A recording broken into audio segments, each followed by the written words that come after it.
Thank you for being here. I'm Kausik. I'm CTO at Menlo Security. We're incredibly honored to make the top 50, and we're very proud of it. So maybe the next 10 minutes, I'll kind of give you an overview of what we do. So let's start with, how many of you, realize all it takes, to get infected with malware or any sort of, bad software is you just have to go to a website. That's pretty much all you have to do. And most people don't realize that, right? And we keep getting breaches every week, and a lot of what we try to do is really eliminate that problem, just make the problem go away, which is somewhat different from the traditional approach of let me try to detect it and prevent it and all of that. And I'll share with you more about what we do. If you look at the malware risk in general, it's predominantly web and email. Right, so we talked about the website. All you need to do is just point your browser to some website, and you can get instantly infected. On the email side, April 14th, almost everybody that gets an email with a dancing pig that promises full tax refund will click on it, right? And that's true for all the enterprises that we talk to.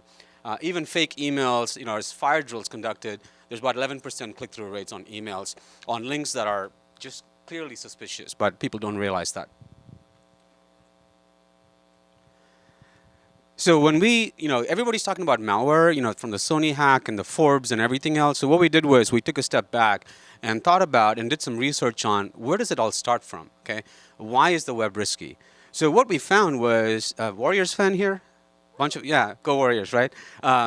But if you go check to, pick a sports site, okay? So if you go to the sports site to check, let's just name some names, okay? CBS Sports, for example. I'm not calling out anybody, but if you go to their website to check the score, turns out your browser is not just connecting to CBS Sports. It's actually connecting to about 40 to 50 other sites that you have no idea. Okay, it's all happening in the background.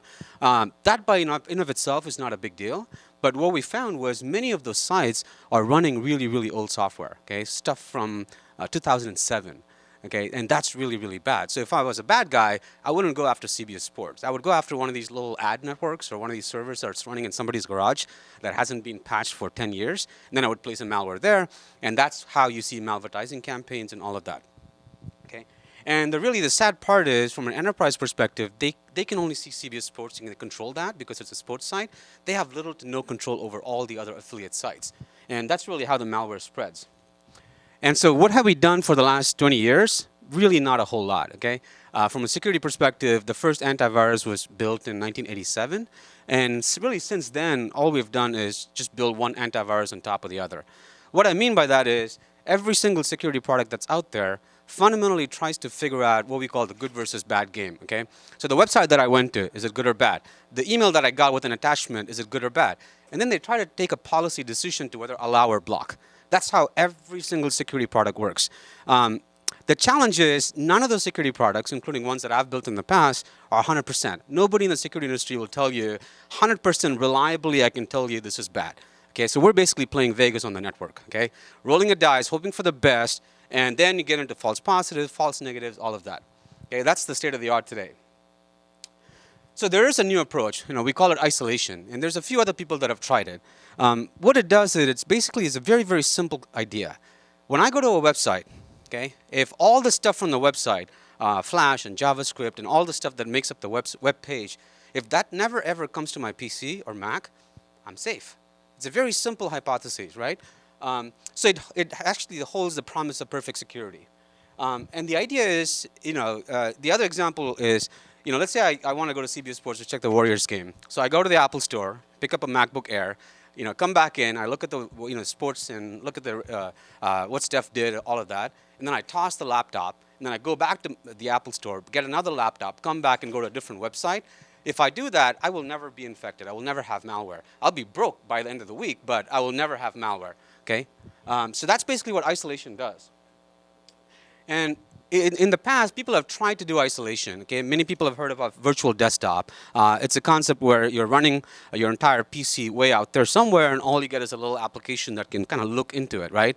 The challenge with isolation in the past has been one of user experience. The better the security, the worse the user experience, right? And the last 20 years, we've really been selling security in the form of shackles. We tell people, hey, don't go here, don't click this, don't type this, be careful of what you do. And every time you do that, people get around the problem, because they need to get their job done. That's the reality. So what we came up with is concept of a Menlo security isolation platform, which holds a promise of perfect security in terms of 100% safety, and I'll explain how. The other important pillar for us is user experience.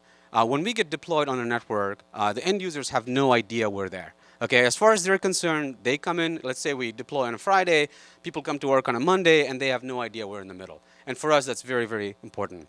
And the last one is just a simplicity and scale, because there's nothing to install. It takes about 2 minutes to get going. I can onboard a customer over WebEx in 2 minutes.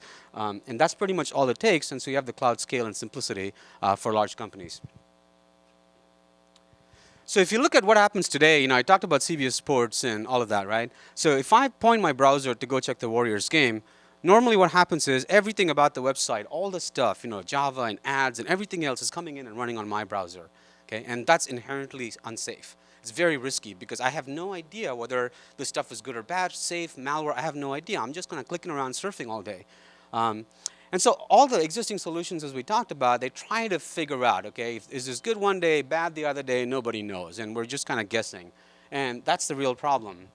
So with Menlo, what we're doing is, again, very, very simple. Imagine taking the browser that you're using and just moving it up somewhere over there in the cloud. Okay?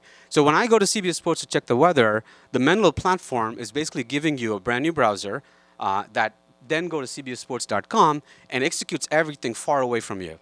So what comes down to my own browser is just safe rendering instructions.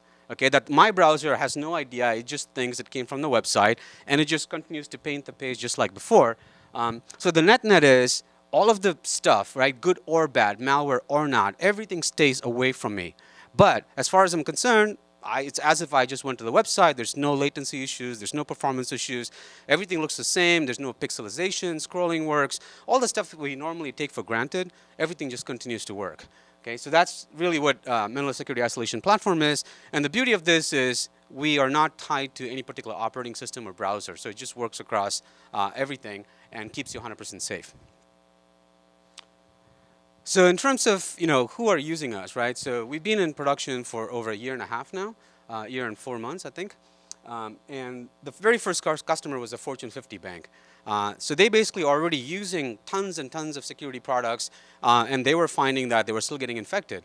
And so with us, they're basically taking all of the risky websites or websites that are sort of unknown, if you will, right? Nobody knows who these websites are.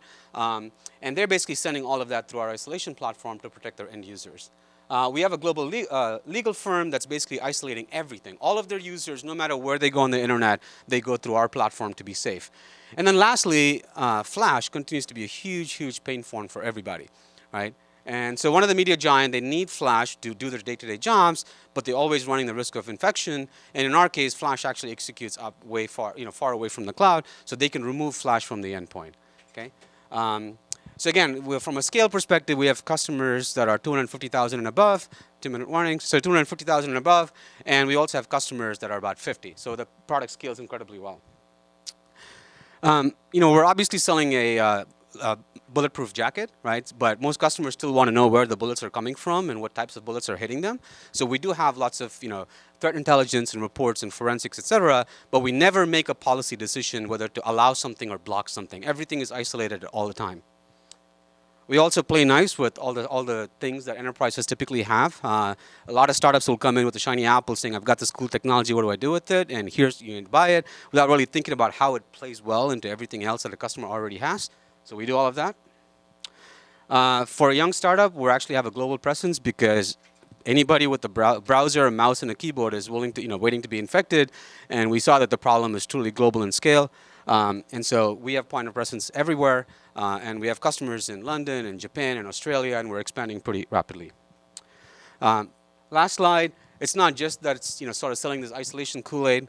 Gartner actually talks about isolation at the 1 o'clock position as really the only way to solve this problem once and for all. And here we are at Menlo Security delivering on the promise of perfect security. Thank you.